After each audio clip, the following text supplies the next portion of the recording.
And I'm starting to think that my grandma's in trouble. Who's ready to celebrate? I'm gonna make sure you don't go down. To our future. General Hospital. Brook Lynn had always believed her marriage was built on honesty. Even when life in Port Charles became complicated, she trusted that the one place she could feel secure was at home. That belief shattered in a single afternoon. A message meant for her husband appeared on a shared tablet, lighting up the screen with words that were impossible to misunderstand. It wasn't vague. It wasn't innocent. It revealed a connection that went far beyond friendship. Brook Lynn felt the air leave her lungs. She read the message twice, hoping she had misunderstood, but the truth sat there in plain sight. Her hands trembled as she set the device down. The house suddenly felt unfamiliar, like a place filled with memories that no longer made sense. Every smile, every late-night excuse, every unexplained absence replayed in her mind with new meaning. She didn't confront him. Not yet. Instead, she grabbed her coat and walked out, needing space before her emotions overwhelmed her. Without thinking, her feet carried her to the one person she knew would listen without judgment, Dante. Dante was surprised to see her at his door, her expression pale and distant. He didn't ask questions at first. He simply let her in and offered her a quiet place to sit. When she finally spoke, her voice was steady but heavy. She told him what she had seen, how the truth had unfolded in seconds. Dante listened carefully, his expression shifting from concern to quiet disbelief. "I didn't know," he said honestly, "but I'm here now." Brook Lynn didn't cry, not yet. She just stared ahead, trying to process how quickly her life had changed. Dante stayed beside her, offering calm support while she sorted through the storm of thoughts in her mind.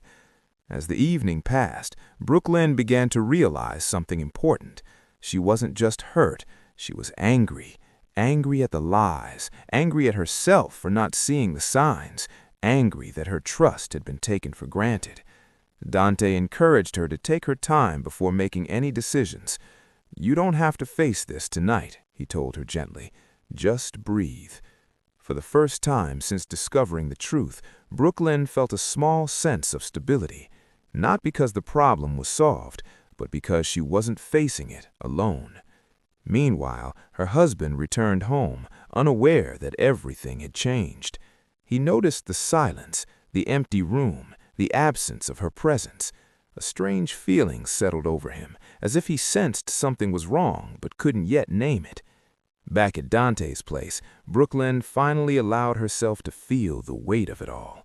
Tears slipped down her face as she admitted how deeply she had trusted her marriage. Dante didn't offer dramatic words. He simply handed her a tissue and stayed beside her. In that quiet moment, Brook Lynn understood that the hardest part wasn't discovering the truth. It was deciding what she would do with it. Morning light filtered through Dante's windows, soft and quiet, but Brook Lynn had barely slept. She sat at the kitchen table with a cup of coffee gone cold, replaying everything in her mind. The shock had faded, replaced by a heavy clarity. She knew she couldn't avoid the conversation any longer. Dante noticed the shift in her expression. "You're ready," he said gently. She nodded. "I need to hear him say it. I need to see his face when he tries to explain." Dante offered to go with her, but Brook Lynn shook her head. "This is something I have to do on my own."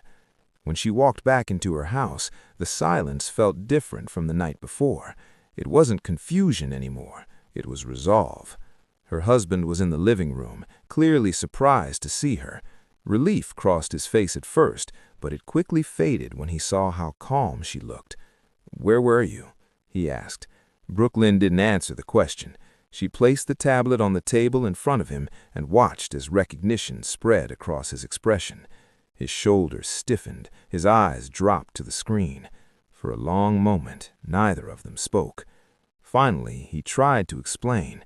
Words tumbled out, excuses, half-truths, attempts to soften what had already been exposed. But Brook Lynn heard none of it the way he intended. She heard the gap between what he was saying and what he had done.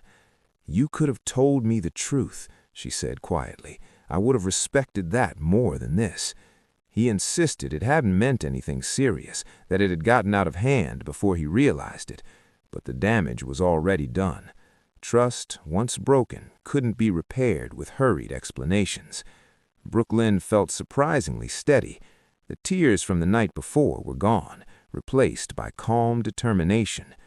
"I don't know what happens next, but I do know I can't pretend this didn't happen." She walked out before he could respond, needing space to think without being pulled back into his version of events. Later that day, she met Dante at the Metro Court. He could tell from her posture that the conversation hadn't gone well. "He admitted it," she said simply, "but he still doesn't understand what he broke." Dante listened as she described the confrontation. There was no anger in her voice now, only disappointment. "You're stronger than you think," Dante told her. "You're facing this head on." Brook Lynn looked around the busy lobby, watching people move through their lives as if nothing had changed. "I just don't know what my life looks like after this." Dante offered a small smile. "One step at a time." For the first time since the discovery, Brook Lynn allowed herself to imagine a future that didn't revolve around trying to fix what had already fallen apart. And though she didn't realize it yet, the support she found in Dante was quietly becoming something she would depend on more than she expected. That evening, Brook Lynn sat on her apartment balcony, the city lights of Port Charles sparkling below. The air was calm, but her mind was anything but. She thought about the confrontation with her husband, the raw exposure of betrayal, and the uncertainty of what came next. Her phone buzzed. It was Dante. "Want to meet for a walk?" the message read. She typed back simply, "Yes." By the time she arrived at the pier, Dante was already leaning against the railing, looking out at the water. The waves reflected the glow of the streetlights, calming and steady. "You're quiet tonight," Dante observed, glancing at her. "I'm thinking," she admitted. "Thinking about everything. About him, about me, about what I actually want." Dante nodded. "You don't have to figure it all out at once. You just need to take it one step at a time." Brook Lynn breathed deeply, letting the cool air clear her thoughts. "I never thought I'd feel this kind of betrayal, but I also realized something tonight." Dante turned to her. "What's that?" "That I'm stronger than I gave myself credit for," she said. "I survived the shock. I can handle the truth even when it hurts. And having someone like you in my corner makes it bearable." Dante's expression softened. "I'll always be here for you, Brook Lynn. No judgment, no expectations, just support." For the first time since everything had unraveled, Brook Lynn allowed herself a small smile. There was still a storm ahead, still decisions to be made, but for now she wasn't facing it alone. The two of them walked along the pier side by side, the rhythm of the water matching the quiet steadiness of her resolve.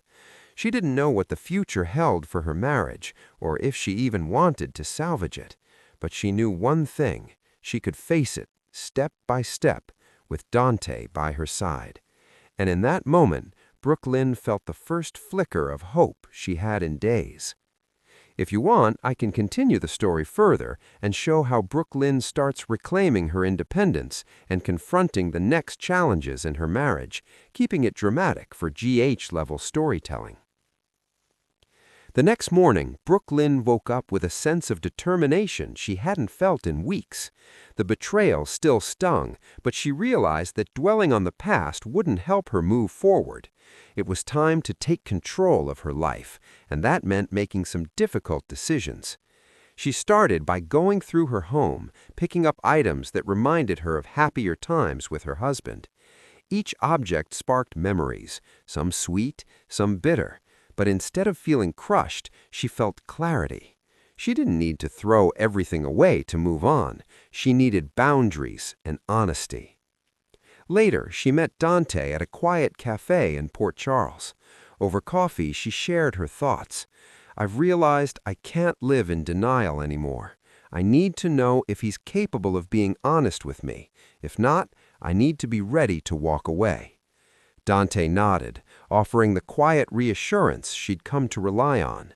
"Whatever you decide, Brook Lynn, I'll be here, and whatever happens, you won't face it alone." That afternoon, Brook Lynn called her husband. She didn't yell, she didn't cry. She spoke calmly, laying out her feelings and what she had learned. She asked questions, honest, direct questions, and for the first time, she demanded the kind of truth she deserved. Her husband faltered. The excuses and justifications he had relied on before couldn't hold up under her clarity. The conversation ended without resolution, but that was okay. Brook Lynn didn't need answers right away. She needed space to think, to breathe, to feel her own strength. By evening, she met Dante at the pier again. The wind blew lightly, carrying the scents of the river and the city. "I did it," she said softly. "I told him exactly how I feel."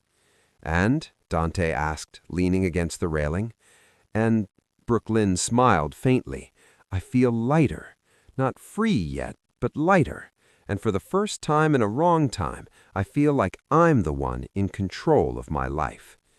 Dante reached over and lightly touched her shoulder. "That's all that matters, one step at a time. You're reclaiming yourself, Brook Lynn, and nothing can take that from you." For the first time since everything had unraveled, Brook Lynn allowed herself to truly believe it.